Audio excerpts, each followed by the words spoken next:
You can imagine David looking around at his brothers and everyone else, to the king, to Jonathan, anyone he can see, waiting to see who it is who's going to step forward and take this challenge. And instead of everybody stepping forward, they're all taking a step back, at least one step back. And there is, instead of excitement and endeavor and vision and bravery, there is a paralyzing sense of dismay and fear which envelops the army of Israel like a wet blanket. Now, they had their routine down, didn't they? They were in position. They were in their expected positions. They were where you're supposed to go if you're part of the army. But there is no indication that God featured in their thinking at all. No indication that God featured in their thinking at all. In fact, if you read this passage, you will notice that God is absent in terms of the response of the armies of Israel right up and through this section. Let me just pause and say something that may not be immediately apparent to us. To the extent that, as Ephesians 6 tells us, we are engaged in a great and irreconcilable war against the enemy, a spiritual battle. Not against flesh and blood, but against spiritual wickedness in the heavenly places. And inasmuch as being redeemed, we are not only included in the family of God, made part of His bride that is being prepared for the bridegroom, but we are also set in the ranks of the army. Do you see how possible it is to Sunday by Sunday be in position? Sunday by Sunday continue the well-established routine, and to do so without hardly any thought of how the living God makes a difference to everything about us, everything we face, everything that we are called to do.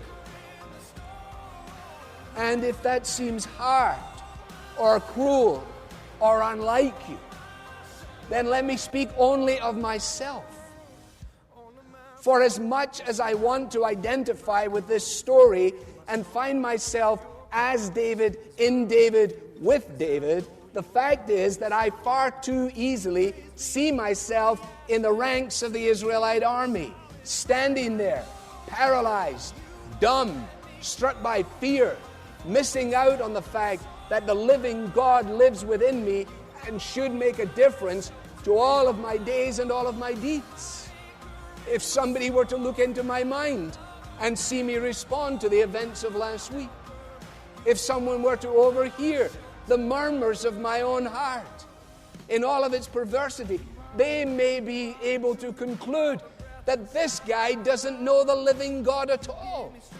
Because if he did, then surely he would be different from what he is. And the armies took their position. And the armies marched out in their routine. And the armies stood in defiance against the foe. And when the foe rattled his saber, the armies recoiled with fear and with dismay.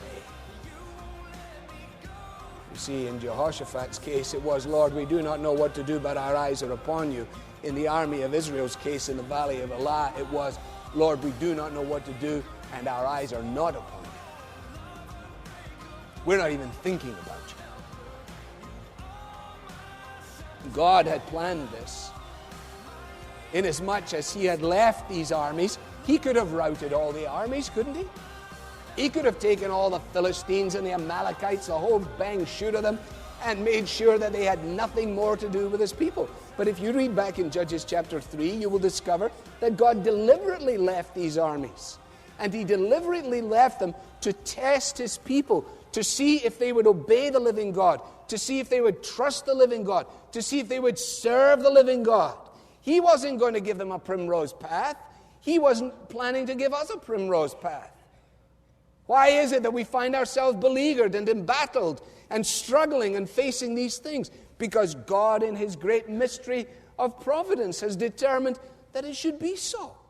And he looks, as it were, amongst the ranks of his army. And he says, is there no one to stand and take the challenge? Is there no one here who will go to the fight?